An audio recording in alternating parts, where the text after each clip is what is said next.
Tu crois que l'attirance se voit toujours, qu'elle s'exprime clairement, qu'elle se dit avec des mots simples? Mais la vérité, c'est que l'attirance la plus forte est souvent silencieuse. Elle se cache dans des détails, dans des gestes presque invisibles, dans des comportements que seuls les hommes attentifs remarquent. Et si tu ne sais pas les lire, tu peux passer à côté d'une connexion profonde, sans même t'en rendre compte. Le stoïcisme nous enseigne quelque chose de fondamental. Ce qui est essentiel n'est presque jamais bruyant. Comme le disait Marc Aurèle, ce qui a de la valeur agit en profondeur, sans chercher à se montrer. L'attirance émotionnelle fonctionne exactement de la même manière. Elle ne crie pas, elle ne force pas. Elle s'installe doucement, mais elle transforme tout. Aujourd'hui, tu vas comprendre ce que la majorité des hommes ignorent. Tu vas apprendre à voir au-delà des apparences, à décoder ces signes subtils qui révèlent qu'une femme est émotionnellement attirée par toi, même si elle ne le dit jamais directement. Parce que celui qui comprend ces signaux n'a plus besoin de courir après l'attention. Il la reconnaît, il la laisse venir à lui. Il y a des hommes qui parlent beaucoup, qui essaient d'impressionner, qui forcent les choses, et pourtant, ils passent à côté de l'essentiel. Et il y a ceux qui observent, qui ressentent, qui maîtrisent leur présence, et ce sont eux qui créent une véritable attraction. La première chose que tu dois comprendre, c'est que l'attirance émotionnelle ne commence pas par le physique. Elle commence par la sécurité intérieure que tu dégages. Une femme ne s'attache pas profondément à ce que tu montres, mais à ce qu'elle ressent en étant avec toi. Et ce ressenti se traduit par des signes très précis. Par exemple, observe son regard. Pas un regard rapide, pas un regard de curiosité, mais un regard qui reste, un regard qui revient, même quand il n'y a plus de raison de te regarder. Ce n'est pas du hasard, c'est une forme d'ancrage émotionnel. Quand une femme est émotionnellement attirée, elle ne te regarde pas seulement pour te voir, elle te regarde pour se sentir connectée. C'est subtil, mais puissant. Épictète expliquait que ce ne sont pas les événements qui nous affectent, mais la manière dont nous les percevons. Et ici, ce que tu dois percevoir, ce n'est pas juste un regard, c'est l'intention derrière ce regard. Elle ne cherche pas seulement à te voir, elle cherche à te comprendre. Et quand une femme veut te comprendre, c'est déjà un signe fort. Tu remarqueras aussi quelque chose d'encore plus intéressant. Elle se souvient de détails que tu as toi-même oubliés. Une phrase que tu as dite en passant.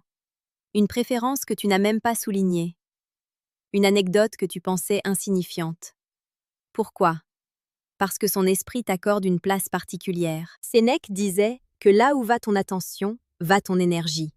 Si elle retient ces détails, ce n'est pas un effort conscient, c'est un investissement émotionnel. Et l'investissement est toujours le reflet de l'importance. Un autre signe que peu d'hommes comprennent, c'est le changement subtil dans son comportement quand elle est avec toi. Elle peut être réservée avec les autres, mais plus ouverte avec toi. Ou au contraire, très à l'aise avec tout le monde, mais légèrement plus nerveuse en ta présence. Cette différence est essentielle. Elle signifie que ta présence crée un impact émotionnel. Et ce qui crée un impact attire. Mais attention, beaucoup d'hommes interprètent mal ce genre de signaux. Ils deviennent excités, impatients, ils veulent accélérer les choses. Et c'est là qu'ils détruisent ce qu'ils ne comprennent pas. Le stoïcisme nous rappelle une chose essentielle. Ce qui est précieux demande de la retenue. Ce qui est réel ne doit pas être précipité. Si elle ressent quelque chose, laisse cet espace exister. Ne le remplis pas avec ton besoin de validation, parce que plus tu cherches à confirmer son intérêt, plus tu montres que tu doutes de ta propre valeur. Et le doute casse l'attraction. Au contraire, reste stable, présent, maîtrisé, comme un homme qui n'a rien à prouver. Un autre signe encore plus révélateur, c'est sa manière de prolonger les interactions. Elle trouve des excuses pour continuer la conversation. Elle pose des questions, même simples. Elle relance, même quand le sujet est terminé. Ce n'est pas juste de la politesse, c'est une volonté de rester dans ton énergie. Et ça, c'est extrêmement puissant, parce que le temps est la ressource la plus précieuse que nous avons. Et quand quelqu'un choisit de te donner plus de son temps, c'est qu'il y a une raison. Marc Aurèle rappelait que notre vie est ce que nous en faisons avec notre temps. Si elle investit ce temps avec toi, c'est qu'à ses yeux, tu comptes déjà plus que la moyenne. Mais encore une fois, ne tombe pas dans le piège de l'interprétation excessive. Ne te dis pas « elle m'aime, c'est gagné, je dois agir vite ». Non. Observe, ressens, reste centré. L'attraction émotionnelle est comme une flamme. Si tu souffles trop fort dessus, elle s'éteint. Si tu la laisses respirer, elle grandit. Il y a aussi ces moments de silence. Et c'est là que beaucoup d'hommes se trahissent. Quand une femme est émotionnellement attirée, le silence ne devient pas gênant. Il devient confortable. Elle peut être là, sans parler, sans combler le vide, et pourtant rester. Ce silence est une forme de connexion. Parce qu'elle n'a pas besoin de stimulation constante pour rester avec toi. Ta simple présence suffit. Et ça, c'est rare. Très rare. Mais seuls les hommes calmes le remarquent. Les autres sont trop occupés à parler, à performer, à remplir chaque seconde. Le stoïcien, lui, comprend que le silence est un langage, et que dans ce langage se cachent les vérités les plus profondes. Tu commences à voir le schéma? L'attirance émotionnelle n'est jamais directe, elle est indirecte, subtile, presque invisible pour ceux qui ne savent pas observer. Mais pour celui qui comprend, elle devient évidente. Et ce n'est que le début. Parce qu'il existe encore des signes encore plus puissants, encore plus révélateurs, que la plupart des hommes ignorent complètement. Tu commences maintenant à comprendre quelque chose que peu d'hommes perçoivent réellement. L'attirance émotionnelle ne se déclare pas, elle se dévoile, lentement, silencieusement, à travers des comportements qui semblent anodins pour celui qui regarde sans attention, mais qui deviennent évidents pour celui qui observe avec lucidité. Et à ce stade, tu dois affiner encore plus ton regard, parce qu'il existe un autre signe, beaucoup plus profond, presque invisible, mais incroyablement révélateur. C'est sa manière de s'ouvrir à toi, pas forcément de façon spectaculaire, pas en te racontant toute sa vie d'un coup, mais par petites touches, des confidences légères au début, puis un peu plus personnelles, puis encore un peu plus vulnérables. Ce processus n'est jamais anodin. Une femme ne se livre pas émotionnellement à quelqu'un en qui elle ne ressent rien. Elle peut parler, plaisanter, échanger, mais se dévoiler, c'est autre chose. Se dévoiler, c'est prendre un risque. Et comme l'expliquait Sénèque, nous ne craignons pas les choses en elles-mêmes, mais l'idée de souffrir qu'elles transportent. Si elle s'ouvre à toi, c'est qu'au fond d'elle, elle estime que tu es un espace suffisamment sûr pour ne pas être blessé. Et ça, c'est déjà une forme d'attachement. Mais attention, c'est ici que beaucoup d'hommes échouent. Ils pensent que parce qu'une femme s'ouvre, ils doivent immédiatement faire pareil. Se dévoiler totalement, parler de leurs failles, chercher une connexion rapide et intense. Erreur. Le stoïcisme enseigne la maîtrise de soi, pas la fermeture émotionnelle, mais le bon timing. Tu n'as pas besoin de tout donner pour créer une connexion. Tu dois simplement être présent, stable et sincère dans l'instant. C'est cette stabilité qui attire. C'est cette capacité à rester centré, même quand l'autre s'ouvre, qui crée une tension émotionnelle forte. Et cette tension nourrit l'attirance. Un autre signe encore plus subtil se cache dans la manière dont elle réagit à ton absence. Quand tu es là, tout semble fluide. Mais ce qui compte vraiment, c'est ce qui se passe quand tu n'es plus là. Est-ce qu'elle relance? Est-ce qu'elle trouve une raison de revenir vers toi? Est-ce qu'elle mentionne quelque chose que vous avez partagé précédemment? Si oui, alors tu dois comprendre une chose essentielle. Tu occupes son espace mental. Et dans le monde moderne, où tout va vite, où les distractions sont constantes, où les attentions sont fragmentées, occuper l'esprit de quelqu'un est une forme d'attraction extrêmement puissante. Épictète disait que l'homme libre est celui qui maîtrise son attention. Si elle dirige son attention vers toi, même en ton absence, c'est que quelque chose en toi a marqué son esprit. Et ce genre d'impact ne se crée pas par hasard. Il se crée par la présence, la cohérence, la maîtrise. Pas par les efforts désespérés, pas par les messages excessifs, pas par le besoin constant d'être validé, mais par une énergie calme, maîtrisée, presque rare. Et justement, parlons de cette rareté. Un homme qui est toujours disponible, toujours accessible, toujours en demande, perd de sa valeur émotionnelle. Non pas parce qu'il est moins bien, mais parce qu'il devient prévisible. Et la prévisibilité tue l'intensité. À l'inverse, un homme qui a sa vie, ses priorités, son calme intérieur, devient intrigant. Pas parce qu'il joue un rôle, mais parce qu'il ne dépend pas de l'attention des autres pour exister. Marc Aurèle rappelait que l'homme doit se suffire à lui-même, non pas en rejetant les autres, mais en ne dépendant pas d'eux. Et c'est exactement ce qui crée une attraction émotionnelle forte. Quand elle sent que tu n'as pas besoin d'elle pour être bien, mais que tu choisis sa présence, alors elle commence à te voir différemment. Pas comme un homme parmi d'autres, mais comme un homme à part.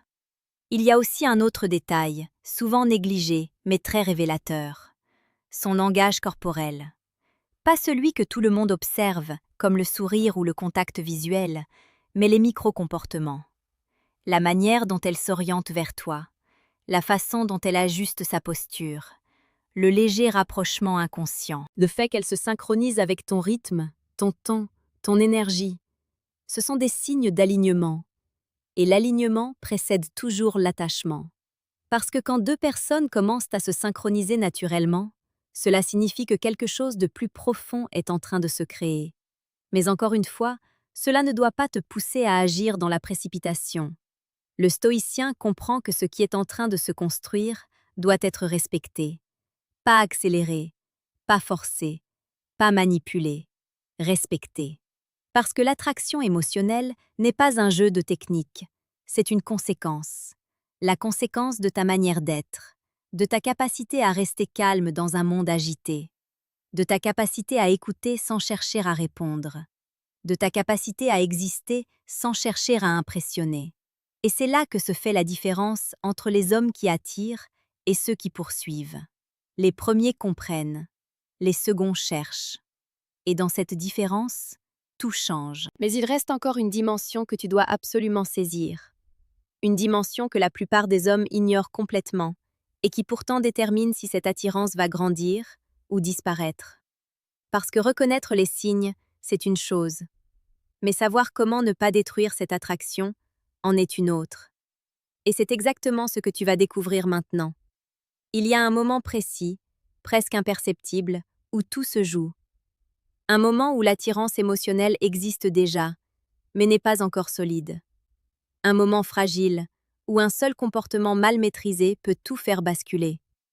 Et la majorité des hommes ne s'en rendent même pas compte. Ils pensent bien faire. Ils pensent avancer. Ils pensent assurer. Mais en réalité, ils détruisent lentement ce qui était en train de naître. Pourquoi? Parce qu'ils agissent avec peur. Peur de perdre. Peur de ne pas être assez. Peur qu'elle parte. Et comme le disait Épictète, ce n'est pas la perte qui nous trouble, mais l'idée que nous nous faisons de cette perte. Dès que tu agis à partir de la peur, tu deviens instable. Et l'instabilité détruit l'attraction. Une femme peut être attirée émotionnellement par toi, mais si elle ressent que tu cherches à la retenir, à la sécuriser, à la verrouiller, alors quelque chose en elle se ferme. Parce que l'attirance a besoin de liberté, elle a besoin d'espace, elle a besoin de respirer.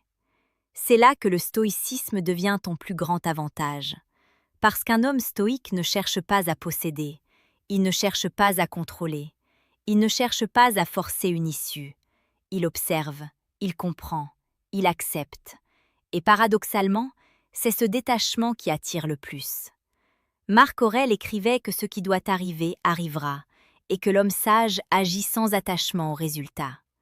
Appliqué ici, cela signifie que tu dois être pleinement présent, sans être dépendant de l'issue. Tu apprécies les moments, tu accueilles les signes, tu avances avec clarté, mais tu ne t'accroches pas. Et c'est précisément ce qui crée une tension émotionnelle rare, parce qu'elle sent que tu es là, mais pas acquis, que tu es intéressé, mais pas dépendant, que tu es présent, mais pas envahissant. Et cette posture change tout. Elle transforme l'attirance en intrigue. Elle transforme l'intérêt en désir.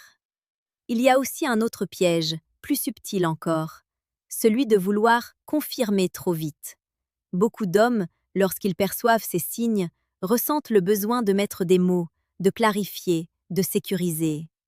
Ils posent des questions directes, ils cherchent des réponses, ils veulent savoir où ils en sont. Mais en faisant cela, ils déplacent l'énergie. Ils passent de la connexion à la pression. Et la pression casse la fluidité. Sénèque rappelait que celui qui veut récolter trop tôt perd souvent le fruit. L'attirance émotionnelle a besoin de maturité. Elle ne doit pas être arrachée. Elle doit être laissée à son rythme. Cela ne veut pas dire rester passif, cela veut dire avancer avec intelligence, exprimer sans forcer, montrer sans imposer, laisser de l'espace pour que l'autre vienne, sans la pousser. Et c'est là que peu d'hommes excellent, parce que cela demande du contrôle intérieur. Cela demande de supporter l'incertitude. Cela demande de ne pas céder à l'impulsion. Mais celui qui maîtrise cela devient rare. Et dans un monde où tout le monde réagit vite, parle trop, agit sans recul, la rareté attire naturellement. C'est aussi à ce moment précis que tu dois comprendre l'importance de ton énergie globale. Pas ce que tu dis, pas ce que tu montres, mais ce que tu dégages. Si tu es calme, centré, aligné, elle le ressentira. Si tu es anxieux, pressé, instable, elle le ressentira aussi. Et aucune technique ne peut compenser une énergie désalignée. Le stoïcien travaille d'abord sur lui-même, sur sa perception, sur sa stabilité, sur sa capacité à rester droit, peu importe les circonstances. Et c'est cette force intérieure qui devient magnétique. Tu n'as pas besoin de convaincre, tu n'as pas besoin de prouver, tu n'as pas besoin de courir. Tu deviens simplement quelqu'un avec qui l'on se sent bien. Et c'est exactement ce qu'une femme recherche inconsciemment lorsqu'elle développe une attirance émotionnelle. Pas un homme parfait, mais un homme stable. Pas un homme impressionnant, mais un homme cohérent. Pas un homme qui parle beaucoup, mais un homme qui maîtrise. Et si tu arrives à incarner cela, alors tout ce que tu as appris jusqu'ici prend une autre dimension. Les regards deviennent plus longs, les silences deviennent plus profonds, les conversations deviennent plus sincères, et l'attirance devient évidente, sans jamais avoir besoin d'être déclarée. Petite parenthèse, les amis. J'ai créé un manuel complet sur la séduction stoïque. Il t'apprend comment parler avec maîtrise pour créer une vraie attraction. Le lien est en première ligne de la description. On continue. Il y a une dernière chose que tu dois comprendre, et c'est peut-être la plus importante. Tu ne dois jamais faire de ces signes une validation de ta valeur, parce que le moment où tu commences à dépendre de son comportement, tu perds ton centre. Et sans centre, il n'y a plus de stabilité. Et sans stabilité, il n'y a plus d'attraction durable. Ton rôle n'est pas de chercher à être choisi. Ton rôle est d'être un homme qui choisit, en conscience, qui observe, sans se perdre, qui ressent, sans s'attacher trop vite, qui avance, sans forcer. Et c'est exactement cette posture qui crée un renversement subtil. Tu n'es plus celui qui espère. Tu deviens celui qui évalue. Tu n'es plus celui qui cherche des signes. Tu deviens celui qui les comprend, sans en dépendre. Et c'est à ce moment précis que l'attirance change de nature. Elle ne vient plus seulement d'elle. Elle vient de toi, de ta présence, de ta maîtrise, de ton calme. Alors si tu devais retenir une seule chose, c'est celle-ci. L'attirance émotionnelle ne se crée pas en faisant plus. Elle se crée en étant mieux, plus aligné, plus calme, plus conscient. Et quand tu atteins cet état, tu n'as plus besoin de te demander si elle est attirée, parce que tout, dans son comportement, te le montre déjà. Et si ce type de contenu t'aide à voir plus clair, à mieux comprendre les dynamiques humaines, à devenir plus solide intérieurement, alors assure-toi de t'abonner, parce que ce que tu apprends ici peut littéralement changer ta manière de vivre tes relations, et surtout, ta manière de te percevoir toi-même.